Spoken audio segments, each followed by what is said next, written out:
Archaea bukan adalah domain terbesar dengan memiliki 4 kingdom, yaitu ada bumi dan ada animalia. Nah, jadi kenapa di sini disebut dengan tradisional? Ini ada 5 kingdom. Ada 6 kingdom. Akan tetapi dulu sebelum ditemukannya sebelum di analisis secara molekular, bakteria dan archaea itu masih menjadi satu kingdom tersendiri yang bernama Monera. Sehingga bakteria dan archaea itu masuk Monera, Protista, Plante, Fungi, Animalia itu masuk sebagai Eukarya. Ya. Nah, jadi untuk sekarang yang kita kenal itu adalah yang six kingdom.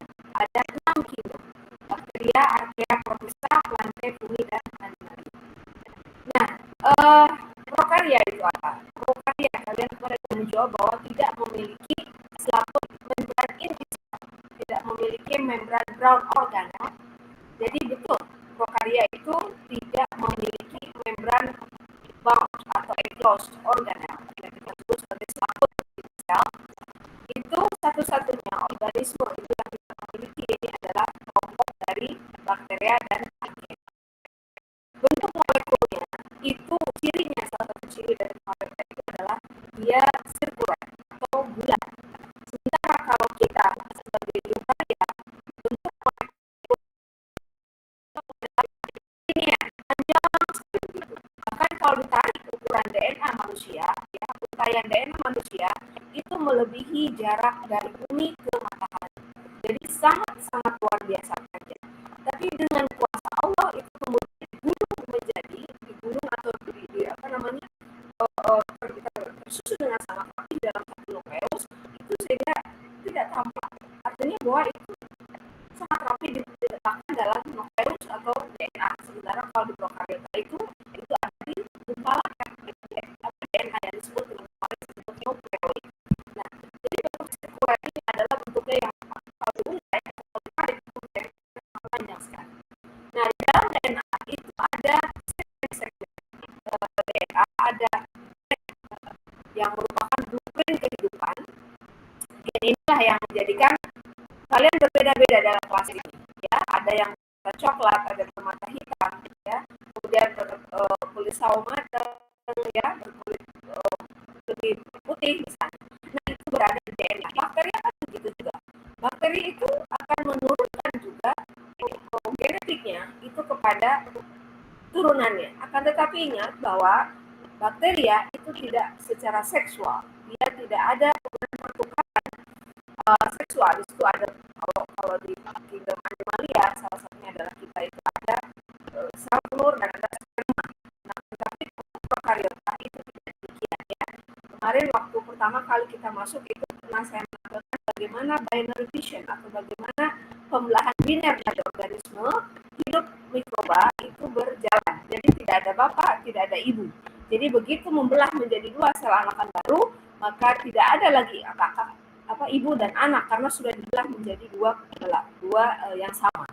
Jadi saling bertukar saling bersharing materi genetik yang sama begitu. Nah, di mana letaknya materi genetik? Itu adanya di daerah yang bernama nukleoid, menyerupai nukleus. Jadi prokaryota ini ada dua, archaea dan juga bakteria. Nah, karakteristik dari tridomain kehidupan di alam itu dari bakteria, archaea, dan eukarya. Mari kita lihat apa karakteristik yang membedakan antara ketiga domain ini. Nah, kalau bakteria tampaknya kelihatannya ini lebih dekat dengan archaea. Coba lihat, mari kita lihat ini tidak ada dinding sel nukleusnya atau tidak ada organelnya juga di sini. Absent, tidak ada. Tapi eukarya memiliki keduanya, selaput organel dan selaput nukleus. Dia memiliki eukarya. Peptidoglikan itu adalah komponen utama dinding sel dari bakteria. Tapi archaea itu tidak memiliki peptidoglikan. Dia ada memiliki dinding sel itu mirip-mirip seperti peptidoglikan, tapi itu bukan peptidoglikan. Nah, itu jadi yang membedakan antara bakteria dan archaea. Seharusnya archaea kalau tampak dari visualnya dengan ada koloni ya, misalnya dalam media agar, kelihatannya kayak bakteria. Ketika dicat gram, kelihatannya seperti bakteria, tapi dia tidak mirip seperti bakteria karena ada komponen di dinding sel yang tidak dimiliki seperti halnya yang dimiliki oleh bakteri, yaitu peptidoglika. Apakah kita bisa melihat peptidoglikannya itu? Bisa dengan mikroskop elektron, ya. Nah, eukarya pun apalagi tidak memiliki ini. Nah, lipid ya, membran lipidnya ini yang bakteria dan eukarya itu membran lipidnya sama-sama ester dan tidak bercabang, branches. Dan ini juga sama tidak bercabang. Sementara archaea inilah bercabang dan dia ether. Ether itu kan RCOR ya, kalau di gugus fungsinya. Kalau ester kan RCOOR. Saya tidak tahu dalam kimia ini. Kalau dalam biologi kenapa ini ada ether dan kenapa juga di sini branches? Karena untuk surviving archaea di dalam suhu lingkungan yang sangat ekstrim, dia relatif masih stabil, dia tidak akan terhidrolisis dengan mudah, ya. Dan itulah menjadikan kenapa si archaea itu banyak hidup di lingkungan yang sangat ekstrim, dia tidak mati. Sementara kalau ester kan mudah sekali hidrolisis ya. Ester itu mudah sekali, branches sebenarnya tidak bercabang, artinya bahwa dia sederhana, tidak membentuk percampuran yang sangat banyak. Berarti itu mudah sekali untuk dipanaskan, hidrolisis. Kalau dengan air ya, dipanaskan mudah sekali nanti terdenaturasi atau protein ya. Nah itu dia. Jadi relatif lebih mudah sehingga bakteri dan eukarya itu ketika di lingkungan ekstrim dia tidak bisa tahan. Tapi kalau archaea dia ether dan dia bercabang. Ribosomnya bentuknya berbeda. Kalau bakteria dan archaea itu sama-sama prokariota.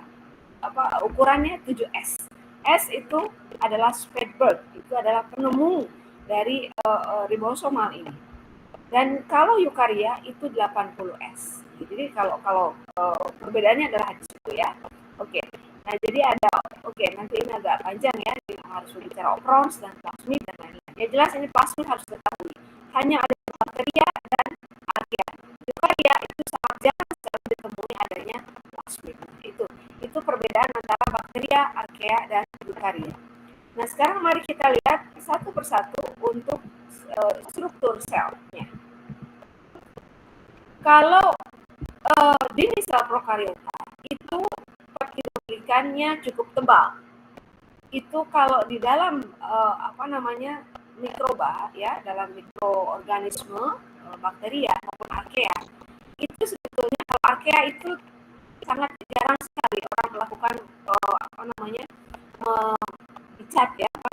pengecatan itu biasanya adalah untuk bakteria. Archaea itu sangat jarang juga orang melakukan penelitian archaea. Kenapa? Karena ketika kita mengambil sampel dan mau mengisolasi archaea dari lingkungan yang sangat ekstrim, misalnya di suhu yang sangat panas, maka isolasinya tidak bisa digunakan media yang suhunya ruang.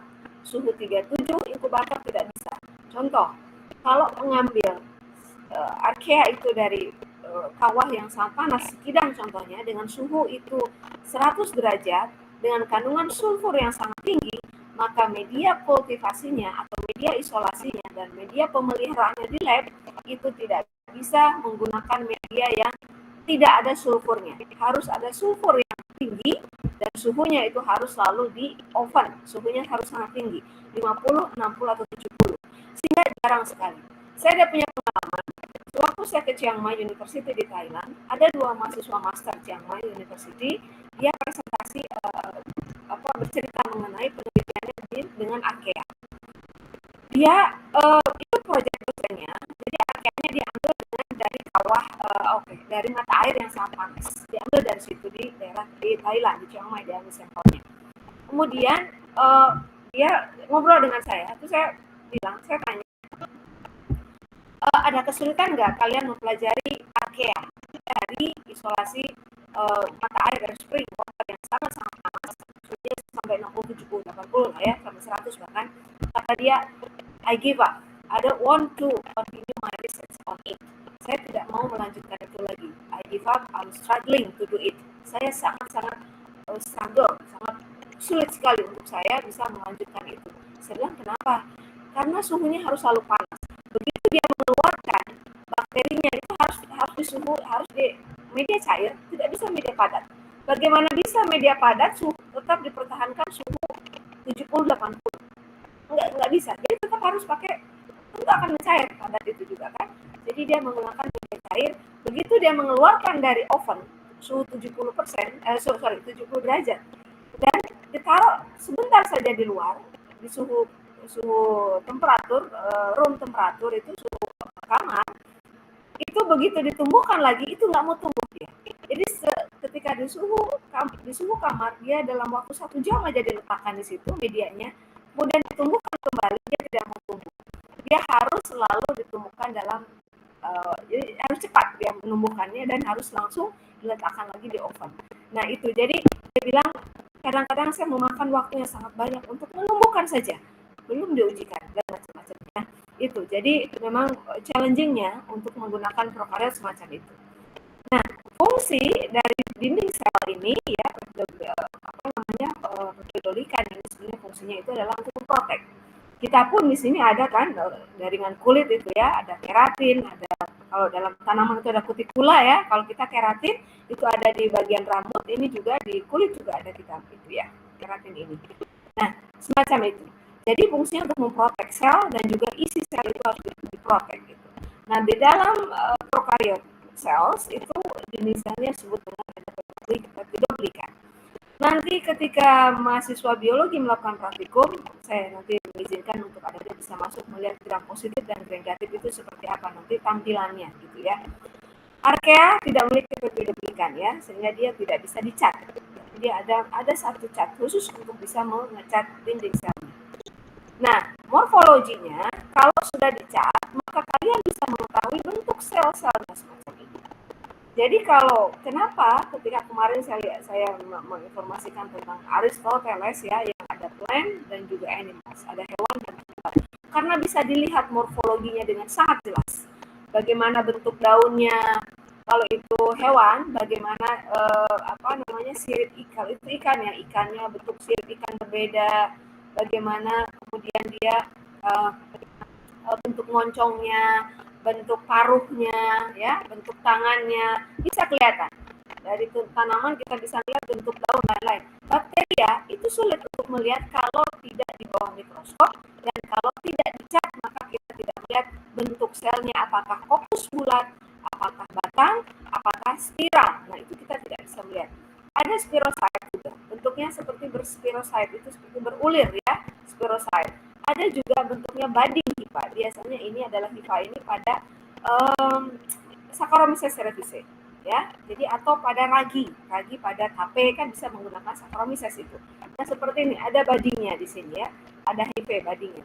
Lalu seperti filamen, seperti panjang seperti cacing gitu ya.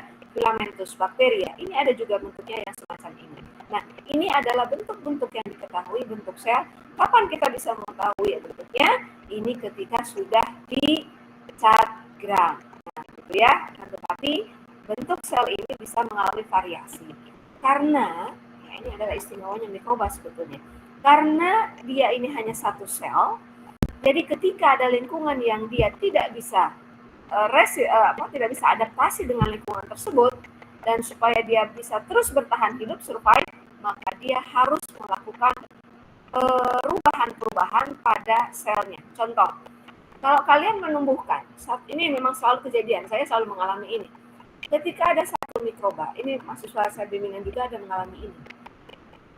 Di dalam media yang minimalis, jadi ada media minimal namanya, itu hanya ada agar-agar dan ada mineral saja. Hanya ada di situ magnesium, hanya ada ferros ya, ada besi saja, dan ada mineral garam-garam yang sederhana saja di situ. Nah, dibandingkan dengan satu media yang lain adalah media nutrien agar namanya. Di situ kaya sekali. Si bakteria diberikan pepton, protein, diberikan diberikan yeast ekstrak, yaitu sumber C-nya. Itu banyak sekali mikrobanya yang tumbuh. Tapi ketika di media minimal, apa yang terjadi? Koloninya kecil dan tipis sekali di media minimal. Tapi ketika itu di media kaya, maka koloninya besar sekali dan tumbuh dengan baik. Kurang dari 24 jam, dia sudah tumbuh koloninya dengan sangat banyak. Tapi kalau di media minimal, itu 24 jam bahkan belum tampak kelihatan ada koloni. dia harus mengadaptasikan diri. Maka selnya itu bentuknya menjadi sangat kecil-kecil di dalamnya. Dia harus bisa bertahan hidup pada media yang dibuat oleh kita yang minimal. Dia akan protes di dalamnya itu, loh kok nggak ada karbonnya, kok nggak ada proteinnya, kok saya diberi garam-garam aja ini, gimana saya bisa hidup kalau diberi garam. Kalau kita makan garam, air garam melulu gitu ya, tidak ada proteinnya, tidak ada telur, dan tidak ada karbohidrat. Coba kalian makan garam, tapi di garam itu dicampurkan dengan nasi, campurkan dengan telur, maka ya tetap kita bisa berenergi. Nah, tapi kalau mikroba hanya garam kok, maka dia pun tidak bisa tumbuh dengan baik. Gitu ya, tergantung pada kondisi. Kemarin sudah saya sampaikan di sini ya, perbedaannya antara sel prokariot dan sel eukaryot. Ya, dari ukuran sudah sangat berbeda. Ini ukurannya sampai maksimal 10 mikron, ini bisa 100 mikrometer. Mata kita adik-adik, oleh Allah itu mata kita, itu penglihatan kita adalah dalam ukuran milimeter. Dalam milimeter, ukuran milimeter kita masih tampak kelihatan kutu busuk atau mungkin kutu di rambut, atau mungkin yang lebih kecil lagi saya tidak tahu, kalau bukan orang Sunda mungkin ada namanya itu ada di dalam biasanya kalau di kandang-kandang ayam itu ada hewan yang sangat kecil, putih-putih, kecil sekali. Itu kalau kena itu akan gatal-gatal sekali tangan kita itu. Saya lupa namanya apa ya. Nah, itu ukurannya milimeter. Dan Allah masih bisa memampukan mata kita untuk melihat dalam ukuran milimeter. Coba adik-adik bayangkan, kalau Allah memberikan kita kemampuan penglihatan sampai ukuran mikrometer, apa yang terjadi? Saya akan melihat di wajah adik-adik itu, atau satu sama lain akan saling melihat, di kulit adik-adik itu ada yang bergerak-gerak, bakteria. Di wajah yang sudah diberi skincare, yang sudah diberi facial foam, sudah diberi bedak, itu terlihat ada yang bergerak-gerak.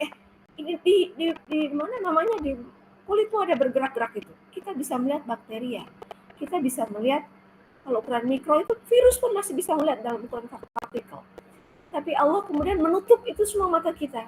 Nggak ada yang doyan makan itu kalau mata kita sampai ke mikrometer. Karena dalam makanan kita, ketika kalian beli pecel lele, yang airnya itu kadang dicuci untuk piringnya, cuci yang sama ya, jadi sampai sudah butak sekalipun dipakai, maka mata kita pun akan melihat mikroba yang luar biasa banyaknya. Maka kita nggak akan mampu untuk menelan makanan di situ. Nah, tapi Allah tidak mampukan itu, maka kita makan damai-damai aja ya. Nah, semacam itu. Jadi itulah kekuasaan yang kekuasaan Allah ya. Kita hanya dimampukan oleh Allah melihat dalam ukuran mikron. Ya, fungi kita masih bisa melihat dalam bentuk koloni, yaitu di nasi yang udah basi tentu kita tidak bisa makan lagi karena kita bisa melihat di situ ada fungi. Ketika makanan basi ada berair, maka tentu salah satu indikasi bahwa itu adalah sudah basi, itu adalah berair dan bau yang berbeda. Nah, itu adalah tanda-tanda sesuatu yang Allah sudah beri petunjuk bahwa ini adalah basi, ini banyak toksinnya, kamu tidak bisa makan. Kalau itu kering, Allah kemudian memperlihatnya dalam bentuk apa? Itu ada koloni fungi di atasnya. Itu nasi ada warna orange, nasi ada warna hijau, warna merah karena kumpulan koloni fungi. Maka kamu jangan memakannya. Dan itu sudah itu sudah basi. Nah, itu. Jadi semacam itu. Nah, itu adalah tanda-tanda bahwa sesuatu itu bisa kita makan atau tidak. Kalau terpenuhi, maka itu tidak menjadikan halal berarti ya, tidak bisa. Oke. Nah, ini adalah beberapa contoh-contoh dari mikroorganisme yang berhasil dideteksi dengan menggunakan mikroskop elektron. Mikroskop elektron kita bisa melihat morfologi dengan secara utuh semacam ini. Jadi mikroba adalah seperti ini realnya dalam tubuh kita, ada juga dalam tubuh kita seperti ini ya. Dan ini adalah filus atau filus atau rambut filus ya, atau filum lah, saya tidak dibesarkannya ya, hair ya, jadi seperti rambut gitu. Oke. Nah, kalau melihat dari ukuran tadi sudah ya, dari ukuran kan kalau prokarya kan kecil sekali, kalau eukarya ini selnya agak besar, ada nukleusnya di sini dan ada organel-organelnya, sementara di sini hanya ada ribosom, ada dinding sel ya, ada kapsul. Nah, kapsul ini sangat berbahaya adik-adik. Di dalam mikroba itu ada di sebelah luar dinding sel kapsul. Inilah yang menyebabkan resistensi mikroba terhadap antibiotika. Dia akan sangat sangat resist terhadap antibiotika, atau dia akan sangat resist juga terhadap proses pemanasan. Ketika dipanaskan, ya kapsul ini akan sebagai pelindung, maka dia tidak akan pernah mudah untuk didegradasi. Ya, nah itu dia. Jadi kalau minum air, jadi kalau makan makanan, saya sudah memakannya kok, saya sudah memasaknya dengan baik kok, saya sudah mendidihkannya dengan baik kok. Nah, tapi tetap keracunan. Kenapa? Berarti masih ada mikroba yang membentuk kapsul itu atau membentuk spora. Spora itu ada di dalamnya. Nah, kapsul inilah yang menyebabkan dia menjadi tahan terhadap panas. Nah, sekarang mari kita lihat struktur bagian luar dari sel prokariota itu. Ada apendik. Apendik itu adalah struktur yang sifatnya itu aksesoris, ya. Aksesoris yang utama itu adalah sel envelope-nya, sel bagian penuh. Sel envelope itu kan amplop. Jadi dia itu selaput bagian luarnya dan sitoplasmanya itu di dalam. Jadi dia ini adalah aksesoris ini untuk semakin mengoptimalkan pertumbuhan dan perkembangannya. Ada flagel, dia bisa motil. Untuk apa? Untuk mencari makanan. Ada filus, ada fili fimbriae. Itu apa yang terjadi untuk dia bisa melakukan infeksi, maka dia harus melakukan penempelan dulu pada sel inang, baru berpenetrasi masuk ke dalam sel inang, infeksi dilakukan di dalam. Nah, itu dia. Jadi harus ada fili atau fimbriae. Sel envelope tadi ada dinding sel, ada membrana sel. Lalu bagian dalam ada apa? Ada ribosom, ya, ada nukleoid dan ada lain-lain yang ada di sini. Jadi prokariot itu ada 3 komponen utama, ya, appendix, appendages, lalu sel envelope dan juga sitoplasma. Nah, ini adalah ilustrasinya. Mari kita lihat satu persatu. Ini adalah sel bakteri yang saya tampilkan di sini. Flagel. Flagel ini fungsinya mengattach, ya. Ketika pada satu substrat tertentu, maka dia akan berdiam diri di sana. Itu yang pertama. Yang kedua adalah untuk movement, untuk bergerak dari satu tempat ke tempat yang lain. Nah, ini diperlukan untuk itu. Sepertinya ada video yang bisa untuk melihat bagaimana sel bergerak. Oke. Lalu berikutnya nanti akan ada pakai fimbriae. Ini adalah tempat perlekatan hairline. Ya, hairline ini tempat melekatan kepada permukaan kulit. Contohnya di manusia ini, dia kalau dalam kulit, ya, baik itu di kulitnya itu di muka, di kulit di selain di wajah, itu ada mikrobanya menempel dengan menggunakan fimbriae. Ya. Nah, apalagi di sel, ya, lalu ada ribosom untuk sintesis protein.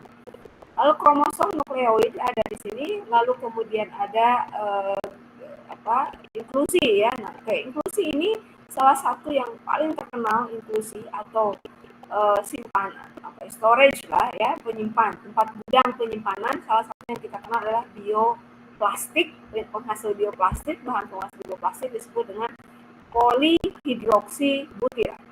Jadi disinilah letaknya bahan bioplastik. Jadi kalau ada mikroba yang bisa mengakumulasi polihidroksibutirat, maka polihidroksinya bisa dilepaskan keluar dengan cara disonikasi. Jadi dikeluarkan sitoplasmanya, kita ambil PHB-nya, dan kita gunakan sebagai bahan pembuat bioplastik, degradable plastik. Ada 2 macam degradable itu, ada bioplastik degradable, ada degradable bioplastik. Itu 2 hal yang berbeda. Kalau biodegradable plastik, plastiknya itu bukan berasal dari mikroorganisme, bukan berasal dari senyawa bios, bukan dari PHB, gitu. Jadi bukan berasal dari metabolit yang dihasilkan oleh organisme hidup, bukan. Itu kalau biodegradable plastik. Tapi kalau bioplastik degradable, artinya bahwa plastik itu berasal dari bios, dari organisme hidup, dan yang dapat didegradasi. Tapi plastik yang ada, Oxium, kalau nggak salah, coba ada deh kalau pergi ke Alfamart dan Indomaret, itu akan diberikan plastik, itu tertulis kadang biodegradable atau easy to be degraded atau biodegradable plastik tulisannya. Bukan bioplastik degradable, tapi pasti tulisannya biodegradable plastik. Jadi plastik yang bisa didegradasi. Kalau bioplastik degradable itu sudah pasti. Jadi kalau bioplastik degradable itu sudah pasti biodegradable. Jadi plastik yang berasal dari living things, dari organisme hidup, sudah pasti didegradasi. Tapi yang bukan berasal dari senyawa hidup, itu belum tentu bisa didegradasi. Maka namanya bisa degradable plastik. Itu berarti plastiknya adalah kimia, tapi bisa didegradasi oleh apa? Oleh lingkungan. Atau kalau di depannya ada kata-kata biodegradable plastik, berarti plastik yang bisa didegradasi oleh senyawa, oleh benda hidup, oleh living things, oleh organisme hidup. Siapa? Mikroba. Jadi ada istilah macam-macam ya. Oke, ada itu harus paham. Jadi kadang-kadang tuh semua plastik yang bisa didegradasi sudah pasti plastik yang dihasilkan dari living things atau dari organisme hidup. Tidak. Plastik kimia, orang-orang kimia itu ada yang bisa menghasilkan plastik, biodegradable plastik, tapi bukan bioplastik. Kalau bioplastik itu harus berasal dari organisme hidup. Nah, salah satu bioplastik itu adalah ini. Dia include atau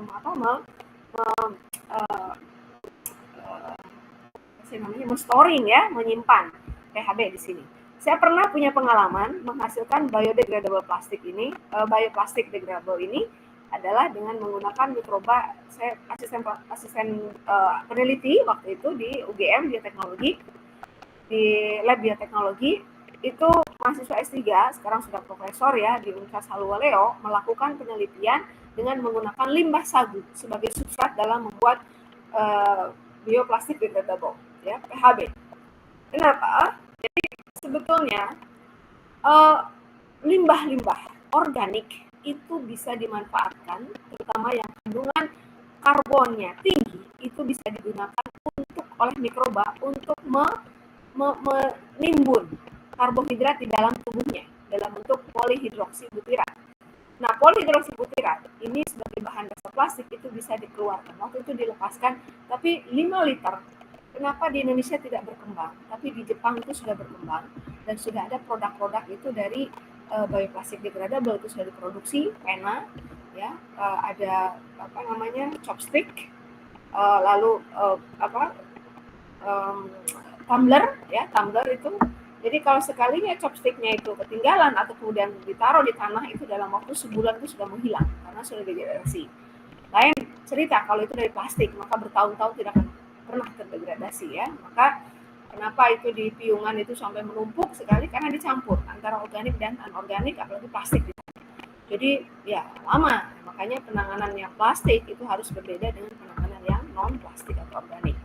Nah, semacam itu. Dalam 5 liter ada itu melakukan penelitian sampai sepanjang malam. Kami harus tidur 2 malam di laboratorium karena setiap 2 jam sekali harus selalu dicek fermentornya, karena ada bakteri ya di situ, Bacillus amylolyticus, ditemukan dalam media substratnya sagu. Itu fermentor besar sekali, berisi 5 liter waktu itu kita masukkan 5 liter, kemudian difermentasi. Ketika ada buih itu adalah menunjukkan adanya karbon dioksida, maka buih itu harus dihilangkan. Makanya kita masukkan anti foam. Jadi anti busa. Nah, itu harus selalu ditambahkan itu. pH itu harus selalu diusahakan tetap netral. Kalau pH-nya asam, maka tidak akan pernah terjadi adanya produksi PHB, tidak akan ada. Jadi pH harus selalu netral, karena salah satu dari produk dari fermentasi itu adalah asam yang rendah dan alkohol. Nah, sehingga alkoholik ini akan menyebabkan lingkungan itu menjadi asam dan akan mematikan bakteria Bacillus amylolyticus, sehingga harus selalu memasukkan NaOH ketika itu asam. Jadi itu pH-nya jangan sampai 3, 4 itu jangan sampai. Ketika pH sudah mendekati 4, maka dicampurkanlah NaOH ya, molaritasnya tergantung, bisa 1M, bisa 0,1 dan macam-macamnya. Nah, setelah itu kemudian dipecah. Tahu nggak, dari 5 liter itu hanya mendapatkan 0,001 miligram. Jadi di petri dish yang kecil itu hanya selapis tipis saja PHB atau bioplastik. Jadi maka untuk pabrik-pabrik atau industri-industri menggunakan bioplastik itu membutuhkan biaya produksi yang luar biasa besar. Satu, harus mengkultivasi mikrobanya. Dia harus dipastikan nutrisinya harus dijaga dengan baik. Yang kedua, itu volume yang dibutuhkan untuk menghasilkan bioplastik itu jauh melebihi dari plastik kimia sintetis. Sehingga dari situlah biaya produksi akan sangat banyak sekali. Tapi kalau melihat manfaatnya dan melihat keamanannya di lingkungan itu jauh lebih aman bagi lingkungan karena harmless, tidak akan menjadikan lingkungan kotor karena akibat adanya penumpukan plastik. Begitu ya. Ini saya intermezzo terkait dengan ini semua. Ya, jadi ada glycocalyx, ada kromosom dan nukleus, kromosom berada di dalam nukleus di sini semua. Dan ada filus fili. Nah, fili ini digunakan untuk proses konjugasi ya. Konjugasi itu adalah proses untuk mentransfer materi genetik dari mikroba A ke mikroba B. Oke. Nah, ini appendages ya. Appendages ini ada namanya flagella. Ada flagel, ada fimbriae. Nah, kita perbesar ini. Ini adalah flagel. Kalau diperbesar, ya ini ilustrasinya semacam ini. Ini seperti dongkrak ya. Jadi ada hooknya di sini, ada filamennya untuk bergerak maju atau bergerak mundur. Jadi ini adalah membran bagian luar, ada membran bagian dalam. Jadi ini adalah ring protein yang berada di bagian dalam sel. Ini diperbesar semacam ini. Ini luar biasa, masya Allah. Ya, kompleks sekali. Kita tampaknya hanya melihat di flagel dulu. Bahkan ukuran mikro loh ya. Ini kita bahkan nggak bisa melihat seperti apa. Alat gerak, dia akan bergerak pada kondisi lingkungan yang sangat kental sekalipun dia akan bergerak. Nah, ada 3 bagian dari flagel ini, ada basal hook, basal body, ada hook, dan ada filamen. Ini adalah 3 hal yang penting dari dari flagel. Nah, ada 3 tipe flagel. Ada monotrik, mikroba hanya memiliki 1 flagel aja. Nama jenisnya adalah B. delivibrio. Lalu ada mikroba yang memiliki flagel itu cukup banyak. Itu lopotrik, itu ada di Vibrio fischeri. Vibrio ini adalah salah satu mikroba patogen yang ada pada hasil perikanan, aquaculture.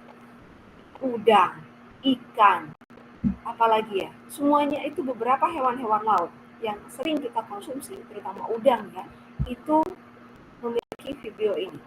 Memiliki flagel yang cukup banyak ini. Maka ketika satu organisme kena, itu jangan pernah dimasukkan dalam satu kolam yang sama karena dia akan cepat sekali bergerak karena dia memiliki flagel. Dia akan menyebarkannya ke populasi yang lain. Jadi harus selalu secepatnya itu dipisahkan atau itu harus selalu secepatnya dibunuh Vibrio ini. Cara membunuhnya itu kan banyak sekali cara membunuh Vibrio ini. Bisa dengan memanfaatkan senyawa-senyawa antibakteria. Nah, ini yang sekarang saya kerjakan bersama mahasiswa bimbingan saya yang sekarang bekerja sama dengan co-supervision ya. Jadi membimbing 2. Yang satu dosen pembimbingnya dari Faculty of Science PSU Thailand dan yang satunya adalah saya. Jadi ini adalah melakukan antibakteria Vibrio dari udang ya. Anak udang di Thailand, Indonesia kan cukup komoditas utama yang ekspor tertinggi itu adalah Thailand dan Indonesia di negara Asia itu. Jadi ini Vibrio ini menjadi satu masalah yang sangat besar sekali untuk shrimp farming atau untuk peternakan udang. Lalu ada yang peritrik. Peritrik itu ada di sekujur selnya. Jadi ini flagelnya memenuhi seluruh di tepian tubuhnya ini ada. Amfitrik itu adalah amfi. Jadi di dua sisi itu flagelnya ada. Nah, ini adalah tipe flagel. Nah, mikroba yang biasanya patogen umumnya adalah mikroba yang tidak diam. Mikroba yang bergerak terus. Nah, itu adalah umumnya mikroba yang memiliki flagel itu adalah mikroba yang patogen. Nah, ini adalah pergerakan flagel ini. Jadi kalau ada yang mau melihat pergerakan mikroba bagaimana lakukan dengan mengamatinya di hanging drop. Nah, ini nama slide-nya hanging drop. Jadi adalah seperti slide biasa, tapi di tengahnya ada cekungan. Diteteskan diteteskan ke cekungannya itu adalah media cair, lalu dibalik, ditutup dulu dengan cover slide-nya, lalu dibalik. Setelah itu baru di bawah mikroskop dicek. Kalau dia bergerak maka dia akan bergerak didorong-dorong gitu ya, gliding. Namanya gliding, dia akan bergerak-gerak begitu. Tapi kalau non motil dia akan hanya diam saja. Itu bisa diamati di bawah mikroskop ini sebetulnya. Nah, itu ya nanti sebenarnya nanti bisalah kita praktek ya untuk melihat bagaimana pergerakan dari. Jadi dia akan mendorong bagian depan. Jadi seperti mendorong ya. Jadi nanti mendorong maju ke depan, lalu ini bergerak-gerak begitu untuk proses mendorongnya ke depan ini. Di selnya akan terdorong gitu karena pergerakan dari filamennya ini. Oke, semacam itu. Nah, lalu yang kedua itu adalah villi atau fimbriae. Villi atau fimbriae ini ada di sekujur selnya, sel si bakterianya.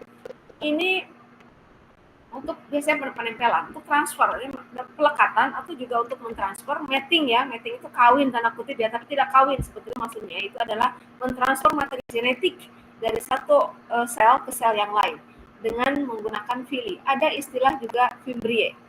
Fimbriae itu untuk rambut ya ukurannya pendek, kalau villi itu yang agak panjang-panjang ini. Nah ini ya, jadi itu banyak juga di mikroba ini. Nah biasanya untuk kita bisa melihat ada villi atau fimbriae itu perlu ada pengecatan villi atau fimbriae, tidak bisa dengan pengecatan gram. Pengecatan gram itu adalah untuk mengecat dinding sel, tapi kalau pengecatan villi, fimbriae, flagel itu ada pengecatannya tersendiri, jadi sehingga bisa dilihat. Oke, nah ini villi, salah satu fungsi dari villi itu adalah untuk adanya proses transfer. Jadi dari satu sel ke sel yang lain ini ya, dan ini nanti bisa saling berbagi ya, saling memberikan materi genetiknya, fimbriae ataupun dengan villi. Nah ini ya, jadi kalau ini di bawah SEM dengan ini Serratia marcescens ya sedang melakukan konjugasi. Jadi antar sel itu ada dia saling berkomunikasi, dia saling mentransfer genetik satu dengan yang lain. Kapan diberikan transfer genetik?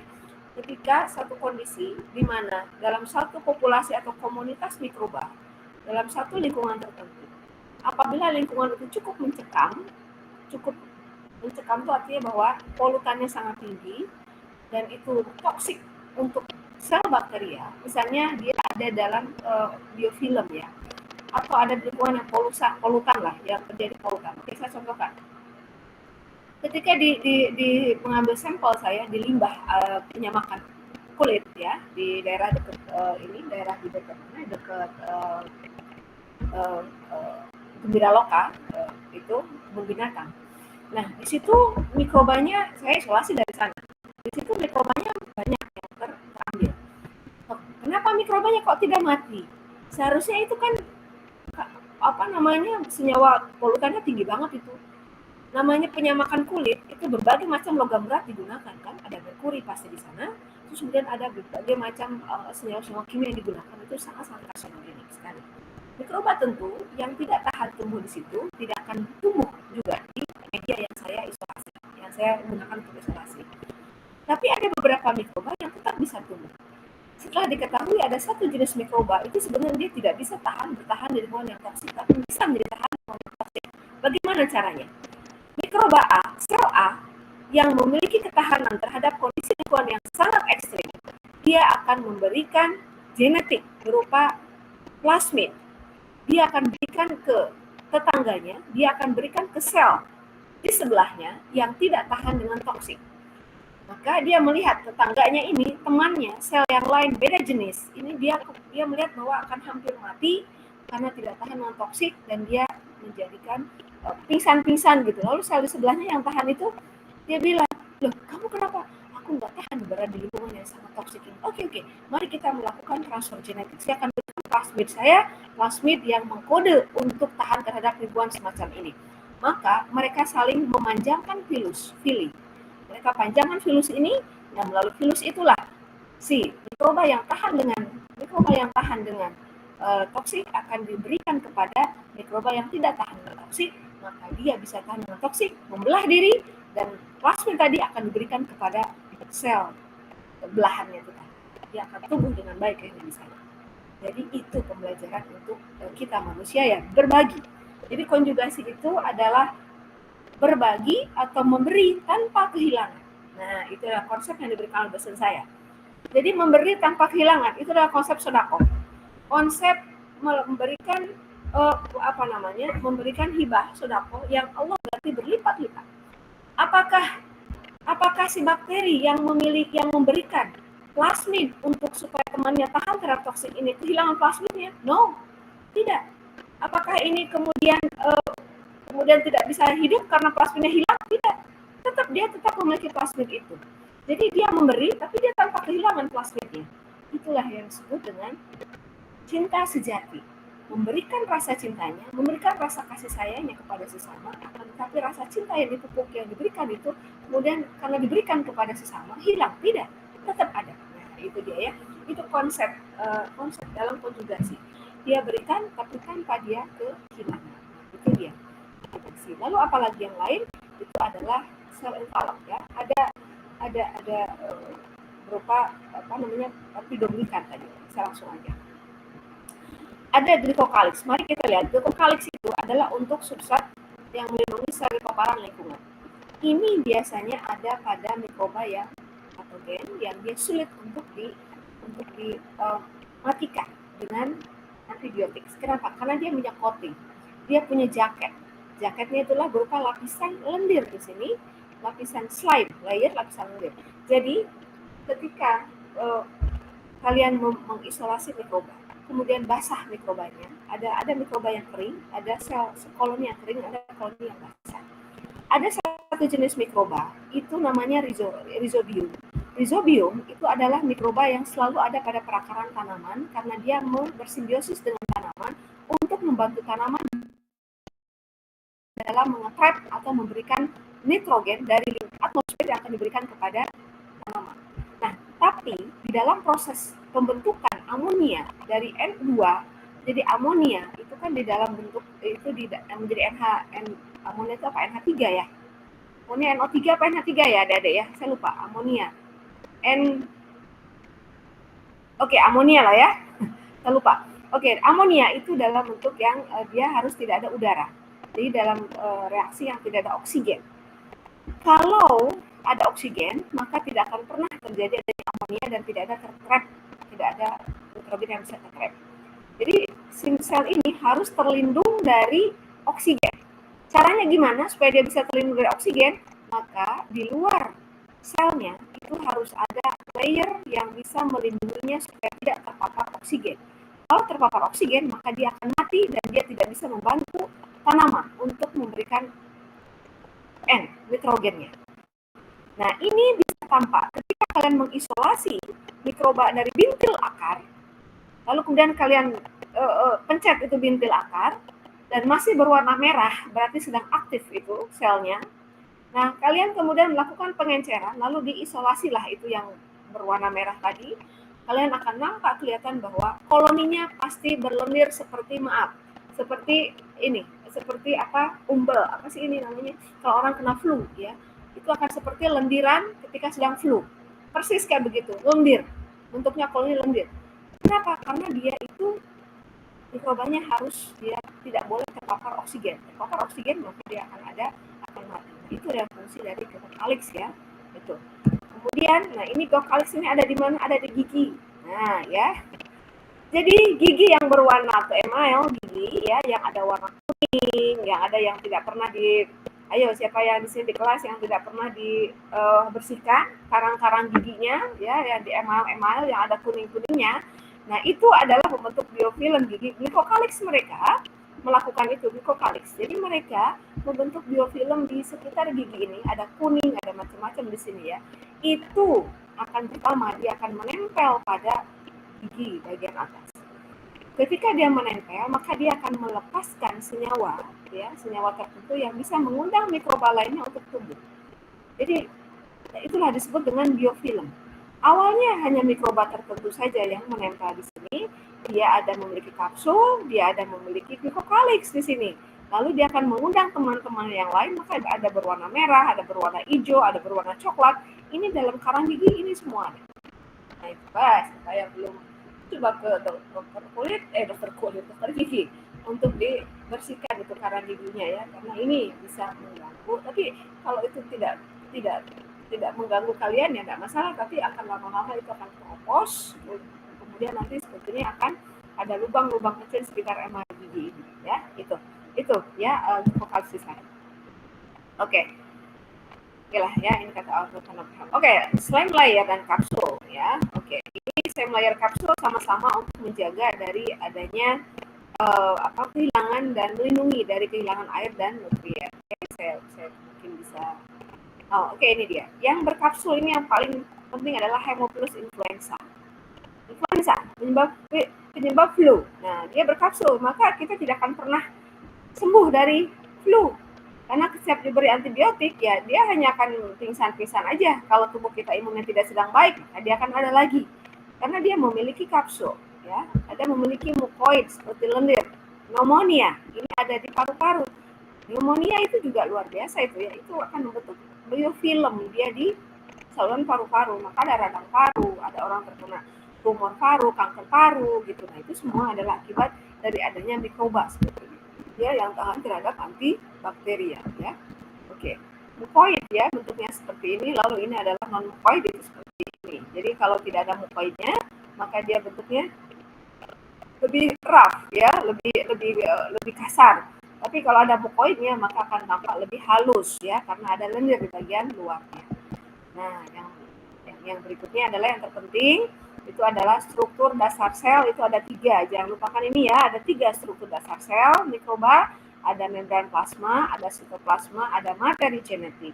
3 hal inilah ada di dalam setiap, sebetulnya tidak hanya prokariot, tapi seluruh sel memiliki 3 macam ini, membran sel, sitoplasma, dan materi genetik.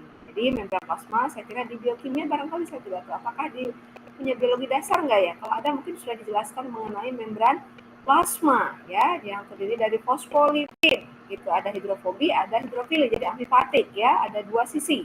Sisi pertama adalah yang hidrofobik ya, yang dia katanya takut dengan air, lalu hidrofili yang dia itu larut dalam air gitu, menyukai gitu. Oke, ini adalah strukturnya seperti ini. Dan ini struktur dari fosfolipid ya. Oke, ada hidrofobi tails ada jadi di ekor itu adalah hidrofobi, maka dia takut dengan air, maka ditaruhlah di bagian dalam karena dia takut air. Tapi kalau di sini adalah hidrofili karena akan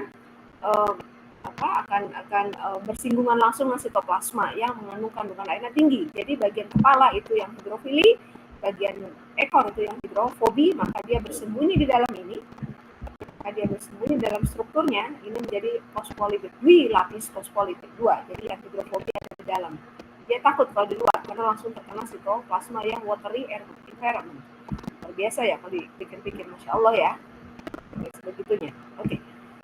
Nah, ini sel prokariot itu ada gram positif dan gram negatif diakibatkan karena adanya susunan yang berbeda atau perbedaan komponen antara gram positif dan gram negatif.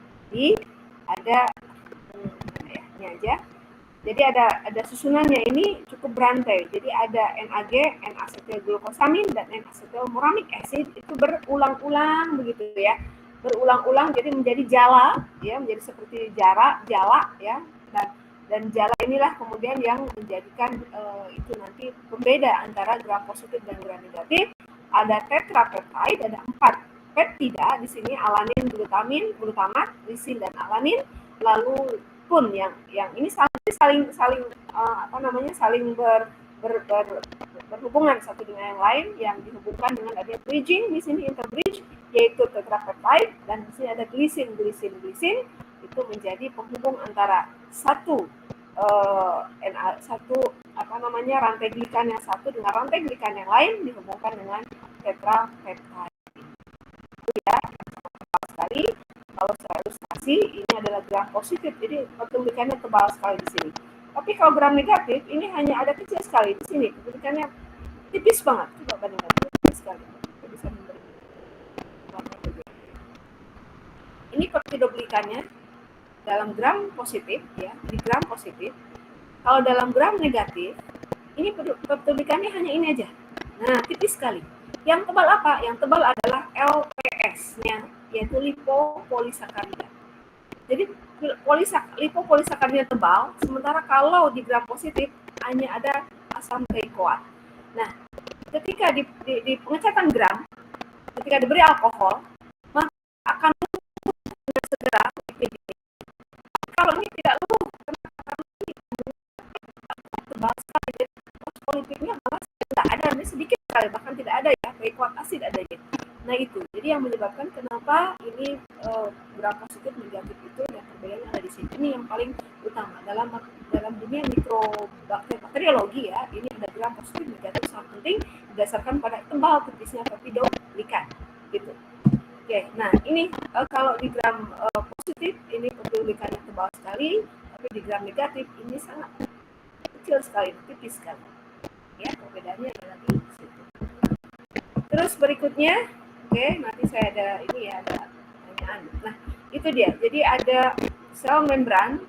Oke, ini ada 3 lapisan di sini. Ada perpelondikan bagian luar yang tebal, kemudian ada periplasmic space, lalu ada sel membran. Itu adalah 3 lapisan-lapisan yang ada pada setiap membran bagian luar dari mikroorganisme, gitu ya. Perpelondikannya sangat tipis sekali. Sorry, ini adalah membran sel. Ini adalah outer membrannya. Dan ini kalau dilihat lapisannya ada berapa lapisnya? Ini ada sama ya. Ada. Cuman kalau di sini ada perpelondikannya sangat kecil sekali. Oke, kita lihat di sini. Nah, ini sangat tipis sekali di sini paling tampak jelas. Itu saya kira ada pertanyaan. Oke. Kalau tidak ada, coba mari kita lihat sekarang. Tolong dijawab pertanyaan kemarin. Cyanobacteria pernah ya saya bilang di dalam kelas itu warnanya hijau. Berarti kalau begitu dia bisa melakukan apa itu? Ya autotrof, apakah fotosintetik, apakah yang lain, apakah semuanya? Dia ada di akuatis atau ada di fotosintetik, Bu. Fotosintetik. Dia autotrofik juga kah? Iya dong. Oke, autotrofik itu adalah dia bisa membuat makanan sendiri katanya ya. Jadi cyanobacter itu punya klorofil. Kalau punya klorofil berarti dia bisa melakukan fotosintetik dan dia juga berada di akuatik dan dia bisa memfiksasi nitrogen? Bisa. Jadi jawabannya adalah E sebetulnya ya. Cyanobacter itu adalah bisa. Semua jadi fotosintetik dia melakukan bisa. Autotrofik iya. Bisa nitrogen fixer? Iya. Coba satu bagian sih. Nomor 2. Mana yang tidak termasuk dari bakteria? A, B, C, D, atau E? Karakteristik bakteria itu yang mana yang tidak termasuk?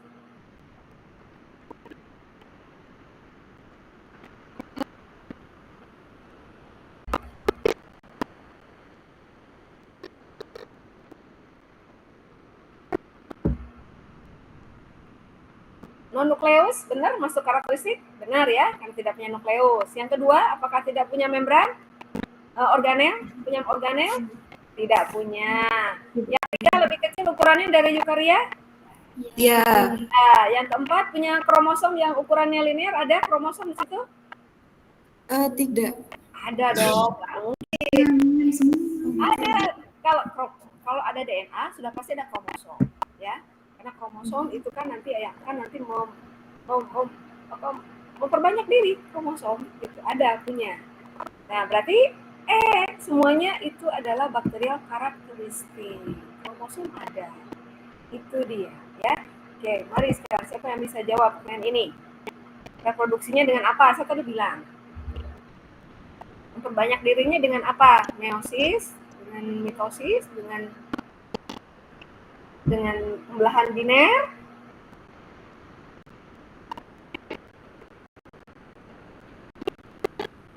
Betul sekali, binary fission. Oke. Nah, endospora itu adalah yang tahan terhadap lingkungan yang sangat ekstrim. Nah, jadi endospora itu allow the bacterium to apa coba? Endospora itu kan tadi saya selalu berulang-ulang mengatakan dipanaskan masih tetap bisa hidup.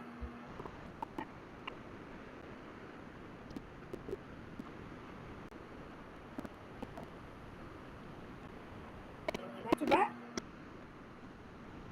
Spora bisa menyebabkan atau endospora itu iya betul A ya betul A. Jadi endospora itu A. Endospora tidak bisa bereplikasi. Endospora tidak bisa mentransfer plasmid. Endospora tidak bisa resist terhadap bakteriofag ya.